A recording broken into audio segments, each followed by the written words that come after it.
Welcome in. We are the Out of Bounds Show on ESPN 105.9 The Zone. And brought to you by the Pro Coat Spray and Bedliners at RPT and Rick's Pro Truck. Want to let you know that tomorrow morning we'll be live from Clarksdale, Mississippi. You like that? You like that? Let's drop the big board so I can make the announcement as to why we're going to Clarksdale. What's on the big board? What's on the big board?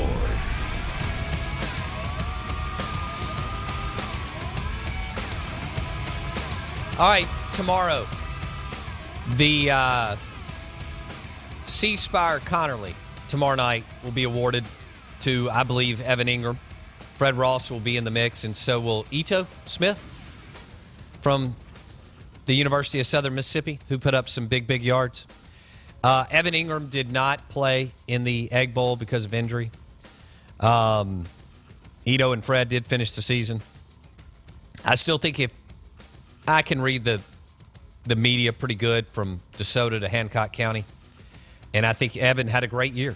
Fred Ross had a great touchdown catch in the Egg Bowl, and he was unbelievable blocking downfield, but nobody cares about that. This is really stats-driven. It's become a quarterback-driven award lately outside of Gabe Jackson with Bo Wallace and Dak Prescott. I thought it was a layup for Chad Kelly until he was injured. Now, if Fitzgerald, who knows what would have happened had Kelly and Ingram played and how close it would have been, or if Ole Miss, blah, blah. We could run all the different scenarios as to what would have happened in the game. Kelly and Ingram don't play linebacker. Yeah. There you go. It really may have been a 55-48 game with who knows who would have won, but there are obviously two outstanding players who didn't play. But we'll be live from Clarksdale, Mississippi for the Ceasefire Con tomorrow morning. Fan voting is 10% of it. You can go to ceasefire.com to vote for it. So I think Evan Ingram will win, and I think Ito Smith and Fred Ross will receive votes because there's a lot of votes out there and so on and so forth. So, and I don't think anybody's going to get into Fred. If Fred would have had a 6-catch, 120 day with 2 TDs, he may have been able to get into consideration. But 1 catch for 38 yards with the touchdown, even though the wide receivers were blowing people up down the field for Fitzgerald and Williams. Is I don't think going to be close to enough to tilt it. And I think if you take it as a whole, Ingram, granted he had a great QB throwing to him, but Ingram had a ridiculous year. So I love Clarksdale. If you've listened to this show, I've fallen in love with it again.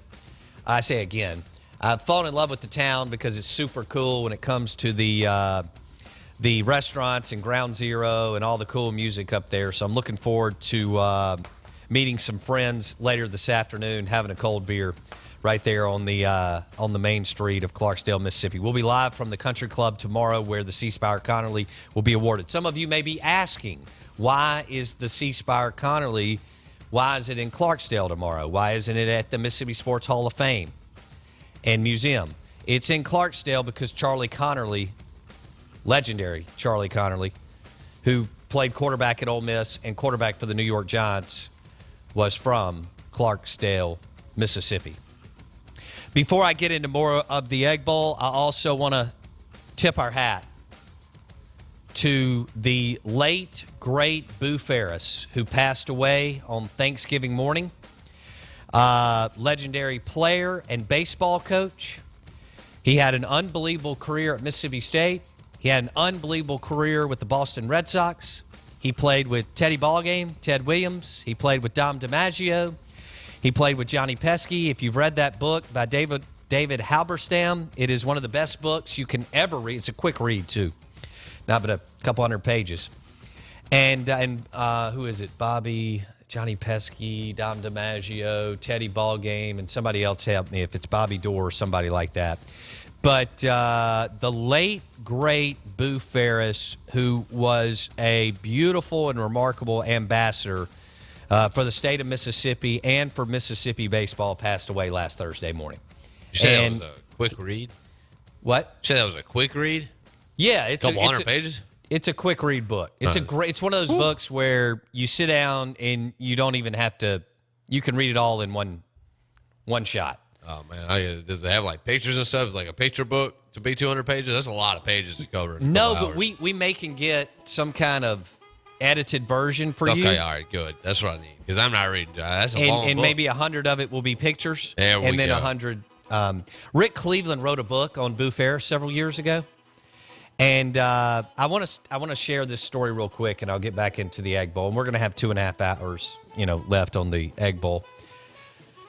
But 10 years ago, I wrote a piece on Jonathan Papelbon, who was a pitcher for the Boston Red Sox. And I tied in the fact that Boo Ferris also pitched for the Boston Red Sox and went to Mississippi State.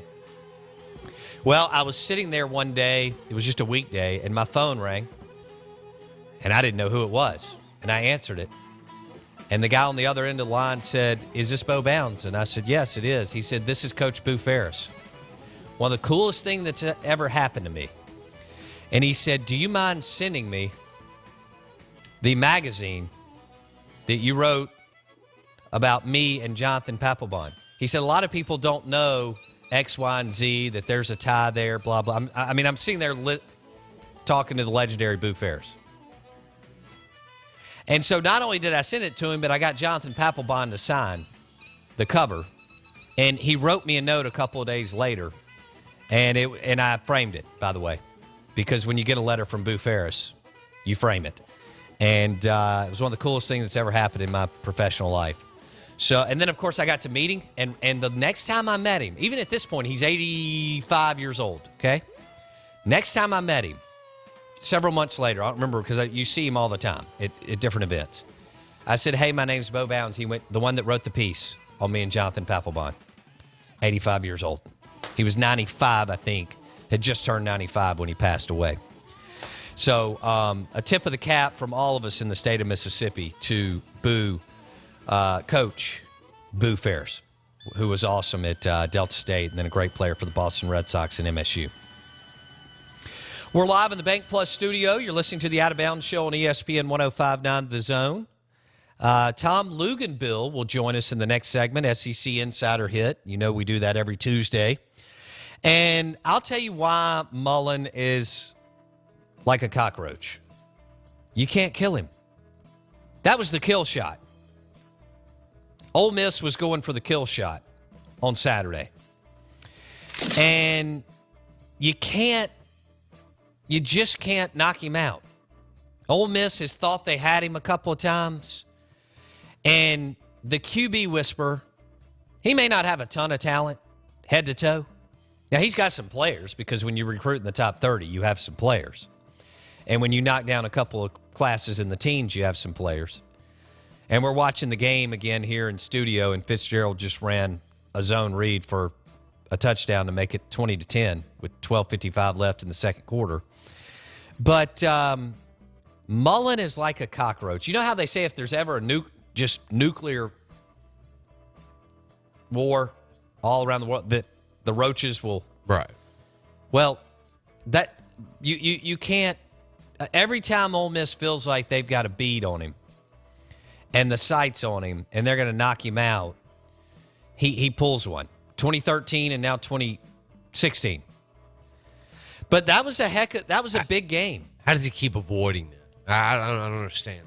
Because he's a good coach, and because he coaches the number one position in sports really, really, really well. It ain't bragging if you can back it up. He doesn't get the credit, but he can coach the number one. The great equalizer for him staying on the field against an Ole Miss or beating an A&M type stuff is the QB position.